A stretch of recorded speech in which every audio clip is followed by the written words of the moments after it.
तर नमस्कार मित्रांनो, स्वागत आहे तुमच्या एका नवीन व्लॉगमध्ये। तर आमची बेबी गर्ल जशी 1 जुलै तिची डेट ऑफ बर्थ आहे, तर ती काल 1 मंथची झाली आहे। म्हणूनच आम्ही काल तिचा फोटोशूट न करता आज संडे असल्यामुळे आज केलो आणि तिचा फोटोशूट आम्ही बाहेर न करता घरीच केला आहो, कारण आता ती छोटी आहे, फक्त 1 मंथची आहे आणि रेनी सीझन असल्यामुळे बाहेर नेणे थोडं पॉसिबल नाही आहे। म्हणून मग आम्ही तिचा घरीच फोटोशूट केला आहे आणि तिच्या फोटोशूटचे जे फोटोज आणि व्हिडिओज आहे ते तुम्हाला आमच्या इंस्टाग्राम पेजवर बघायला मिळतील। तर तिथे बघा आणि आमच्या यूट्यूब चॅनलला सबस्क्राईब करा, लाईक करा आणि शेअर करा आणि अशीच आम्हाला सपोर्ट करा। थँक्यू। तर मित्रांनो, आता तुम्हाला आमचे रेग्युलर कपल्स वाले व्हिडिओ पण पाहायला मिळणार आहेत आणि आमचे ब्लॉग्स पण तुम्हाला रेग्युलर पाहायला मिळणार आहेत। मित्रांनो, तुमच्या जर बेबी नसेल झोपेत तर तुम्हाला पण असे पूर्ण गाणे म्हणून तुमच्या बेबीला झोपवावं लागेल, कारण माझी बायको रोज गाणे म्हणते आणि माझी आई पण म्हणते, फक्त मलाच गाणे नाहीत। मला येतात पिक्चरचे गाणे, मुन्नी बदनाम हुई, सिला की जवानी, आपल्याला लोरी वगैरे येत नाही, पण आता ते मला माझ्या मुलीसाठी शिकावे लागेल, लर्न करावं लागतील। मित्रांनो, तुम्हाला पण नसतील येत आणि जे आता नवीन पॅरेंट्स बनले असतील किंवा बनणार असतील त्यांनी नक्की हे गाणे वगैरे लर्न करावे।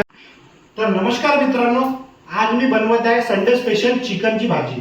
आता तुम्ही फक्त चेक कराल की माझी चिकन रेसिपी कशी आहे। मी जास्त टेस्टी नाही बनवत, पण तुम्हाला नक्कीच टेस्टी लागेल माझ्या हातची चिकनची भाजी। तुम्ही फक्त खाऊन पाहिलेत तरी कधी मला चान्स मिळाला की मला तुम्हाला चिकनची भाजी माझ्या हाताने बनवून चारायची आहे, तर तुम्ही मला 2 किलो चिकन घेऊन आणाल, मी बनवून तुम्हाला चारून देईन मित्रांनो। तर मित्रांनो, आता आम्ही इथं कांदे आणि अद्रक लसणच्या पेस्ट होत आहे। आतापर्यंत तुम्ही आर राजेश ब्लॉग्स म्हणजे जे ट्रक ड्रायव्हर आहेत त्यांचे खूप सारे ब्लॉग्स बघितले असणार, चिकन बनवताना, मटन बनवताना, अंडा बनवताना, भुर्जी बनवताना। पण आज तुम्ही फर्स्ट टाइम पाहाल की प्रांशु द ब्लॉगरची चिकन रेसिपी तो कसा बनवते। आणि तुम्ही जर कधी मला चान्स मिळाला, मी तुम्हाला ऑलरेडी सांगितलं आहे की माझ्या हातची मी तुम्हाला चिकन बिर्याणी पण चालू शकतो मित्रांनो। आणि मी इकडे टमाटर आणि धनिया पत्ता कापून ठेवलेला आहे आणि आता जसा मसाला झाला की मी याच्यामध्ये मग तिखट मीठ वगैरे टाकणार। मी जास्त तेज नाही बनवत, कारण मी जास्त स्पायसी खात नाही, मला आवडत पण नाही। तर मित्रांनो, आता मी चिकनची पिसं टाकत आहे आणि आज मी पॅरेट चिकन आणली आहे आणि ही लवकर नाही शिजत, वेळ लागते, तर मी 4 शिट्या कुकरमध्ये लावलेल्या आहे। हा बघा, एक खाली पडलेला आहे आणि आता हा 20 मिनिटामध्ये होऊन जाईल, कारण मी ऑलमोस्ट 70 ते 80% मी याला शिजवलं आहे कुकरमध्ये 4 शिट्यामध्ये। आता याला मी टाकला की 20 मिनिट मी याला होऊ देईन आणि मग बस झालं। मग आपण काय पोळी भातासोबत खाऊन तुम्ही पण येऊ शकता मित्रांनो माझ्यासोबत जेवण करायला। नेक्स्ट टाइम मी तुम्हाला नक्की इन्व्हाइट करीन, नक्कीच। तर मला असं वाटत आहे की आजचा माझा हा जो गंजा आहे तो लहान आहे, कारण आणि माझ्या हाताने थोडीशी हळद जास्त पण झालेली आहे तरी चालते। आणि हा जो गंज घेतला आहे हा छोटा आहे, म्हणजे छोटा झाला।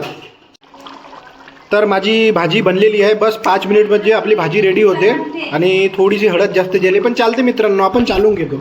आपण जास्त काय हे नाही करत की हा कमी आहे तो कमी आहे, आपण सगळा माती गोटा खाणारे माणसं मित्रांनो आपण।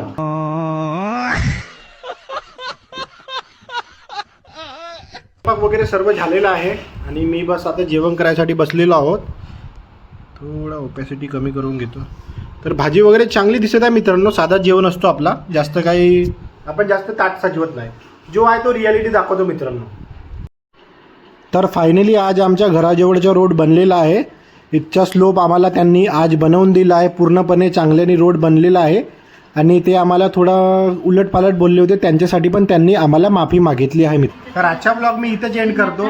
लाईक करा, शेअर करा आणि सबस्क्राईब करा मित्रांनो, आणि असा सपोर्ट देत राहा। तुमच्या सपोर्टनीच मला मोटिवेशन मिळेल। भेटूया उद्याच्या नवीन ब्लॉगमध्ये। थँक्यू।